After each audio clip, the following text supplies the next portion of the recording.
I have fond memories of this day. There's this Layla Hathaway song, and the hook is like, just a little girl in a big world. And that's what I think of when I look at this picture. I had no idea what was to come. No idea. But I learned a lot since then. Hi, Samara. How are you today? I'm good. The nerves haven't quite set in yet, so I'm doing pretty well. I'm excited to be back on stage, and I'm excited to really present this album in its entirety and really be vulnerable with the process of how it came about and the stories that I've now lived through. It's good. I believe it's good. So, yeah.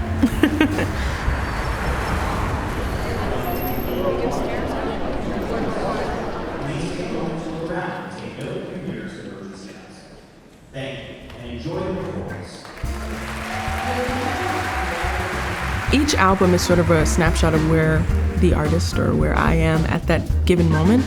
The first one, I was very fresh, very new. I was just like, whoa, who can I trust? Who can I turn to? And do I know if I'm making the right decision? I didn't feel as comfortable in the studio then as I am now because it was my first time making an album. But then once we saw the response live, that's when the decision was made to make another album and this time pitch it to major labels.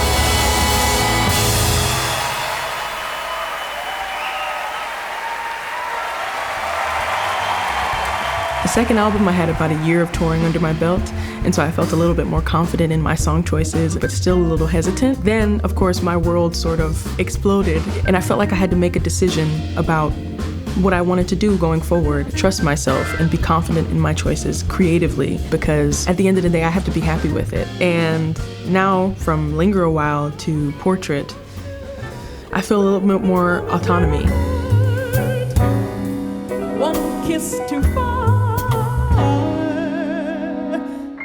Truth be told, I'd rather love you while you're in my dreams. Maybe then you'll learn to love me. For me. Well, I remember this day because it was my first really big photo shoot. I remember getting this dress, and you can't see it, but it's like fully layered. And so I was like, that looks crazy. I don't think, I would never wear that out in public or on a gig, but I didn't know at the time that certain things photographed really well. It gave me a chance to sort of express myself in a way that I hadn't before and pose in front of the camera for the first time. Initially, my mom was like, that's too much shoulder, girl. That's too much chest.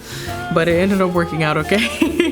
I saw this picture and knew that it was the one. There's this Layla Hathaway song, and it's called Little Girl. The hook is like, just a little girl in a big world. And that's what I think of when I look at this picture. I had no idea what was to come. No idea. But I learned a lot since then.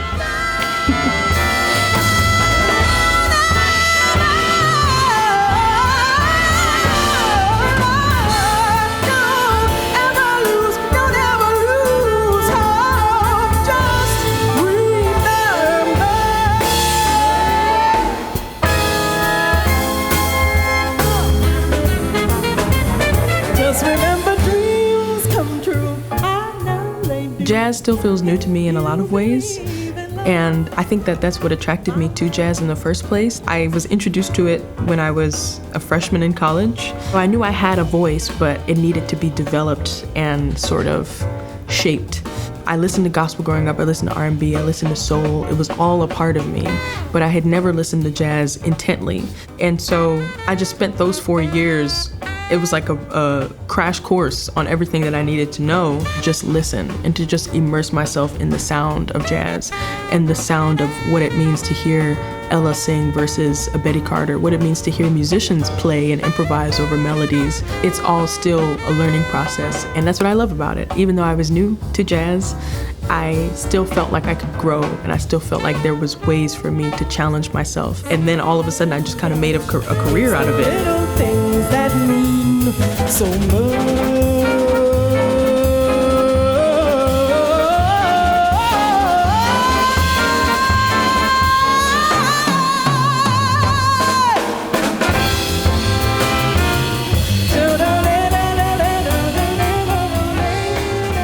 With Portrait, I wanted to send a message of collaboration. I wanted to send a message of what it means to look around at your peers and say, let's come together and let's create. One of my main contemporary inspirations is Cecile McLaurin-Salvant. And I noticed with Cecile's band, they complemented her so well. I want to be just like that. I want to have a band just like that. It was February of 2023 or something. I looked around at, the musicians that I admire who are my peers. And so I thought if I first created a group where I gave everybody the freedom to create, the freedom to arrange and write for me, then hopefully we could cultivate a sound that was unique to us, rooted in a lot of the traditions that we learn from in this music, but at the same time offering our own creative voices. And also, everybody arranges. It's a beautiful thing. They're all so different. Their writing styles are different. Their backgrounds are different. And yet when we all play together and put a set together, it sounds like a unified sound, I was like, that's what I want. I want that with me, supporting and writing for me.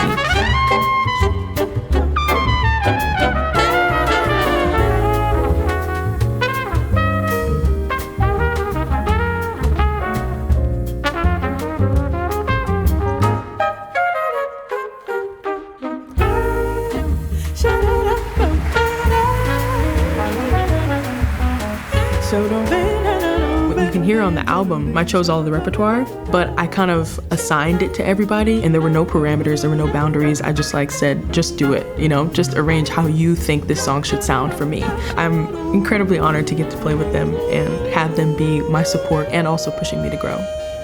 That sounds so fun. Yes, I love it. One of the songs that I'm proudest of is Peace of Mind and Dreams Come True. And it's a medley of two songs, my first original song and the second written by a great musician named Sun Ra. It starts off with a question. The whole thing is kind of framed as a question. And the musical choice about it is that there's no defined time in the song. It ends on, sometimes you feel like giving up, but don't ever lose hope, just remember. And so I was kind of thinking to myself for about a year, remember what? What am I supposed to be remembering amidst all of these questions of where do you find your peace of mind? And a friend of mine in the band introduced me to the song, Dreams Come True. And at that point, I guess I just remembered, even though I have all of these questions, even though there's so much uncertainty in my mind about how I can go forward, I just have to remember to take one step at a time, because there will be hard times, but all of those lessons will help you once you get to the opportunity that you want or that you envision for yourself.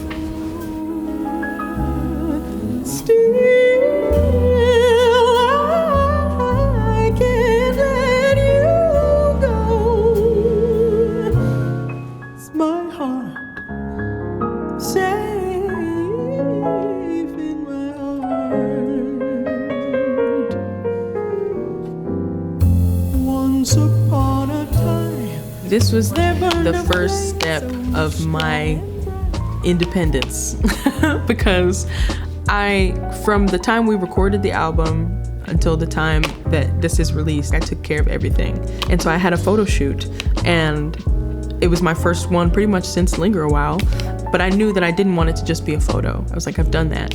I wanted there to be more depth because there's more depth in the music. So after choosing the photo that I wanted to be on the album cover, I just kind of went on a big search. I was looking up artists all over the internet, all over Pinterest, trying to find a portrait artist that I like the style of it. And what actually this photo, even though it's illustrated and it's painted by hand by a wonderful illustrator named Dominic Avant, it's a picture first. I knew I wanted it to be one name, catchy, reflective of what this album is, and I wanted everybody's name on the album cover. I'm just glad I took the chance on myself with this and with every aspect of it. And people love it, and I'm grateful for that.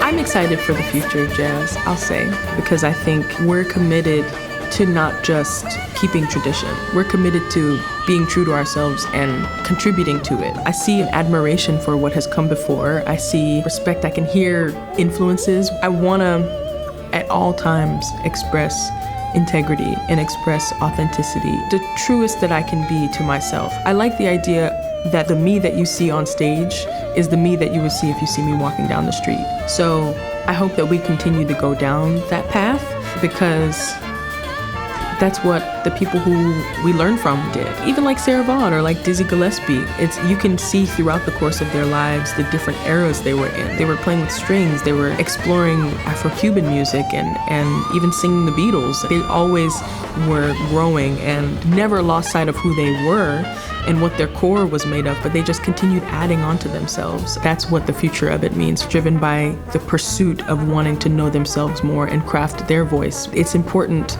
for you to first learn who you are, learn your strengths, and then learn about how you can lift other people up. And I think Portrait is the biggest challenge yet, but I'm glad that I overcame it, because I love this music so much. God bless you, LA. Thank you so much.